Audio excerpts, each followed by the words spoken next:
है और प्रधानमंत्री नरेंद्र मोदी अभी भी इस परिसर में अगर कहा जाए तो अयोध्या धाम और ये जो प्रतिमा है इसको आप देखेंगे तो उसमें बाल तत्व भी है, देव तत्व भी है और राजकुमार की छवि भी है जी। बेहद सौम्य मुद्रा, बाल मुद्रा जो है भगवान श्री रामलला की इसमें नजर आती है। जी निश्चित तौर पर, और ये सबके मन को मोहने वाली है, मन को हरने वाली है।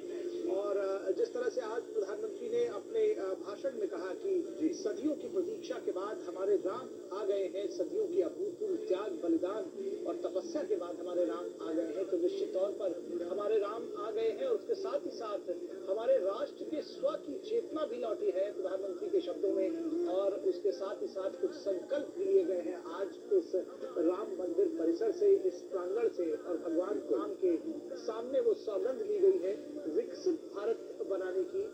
ये इस बात की सौगंध ली गई है कि अब परिश्रम की पराकाष्ठा करेंगे और ये जो समय है यही उत्तम समय है, यही सही समय है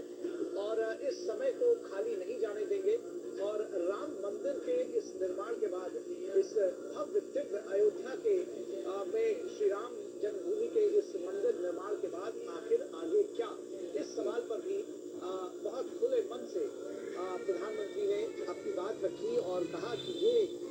एक तरह से कैलेंडर पर लिखी हुई एक तारीख नहीं है 22 जनवरी 2014, लेकिन बल्कि ये एक नए कालचक्र का उदय है और ये सकारात्मक है, ये हमें प्रेरित करता है, ये हमें नए भारत का निर्माण हो रहा है। जी बिल्कुल, उन्होंने साफ तौर पर कहा कि हमारे लिए ये अवसर सिर्फ विजय का नहीं बल्कि विनय का भी है। उन्होंने एक सर्व समाज की बात कही। जब आप विनय की बात कर रहे हैं तो इस जो रामलला की जो मूर्ति है जी, इसमें विनय का भाव, सौम्यता का भाव जो है वो साफ साफ नजर आता है। भगवान ने एक बात कही आज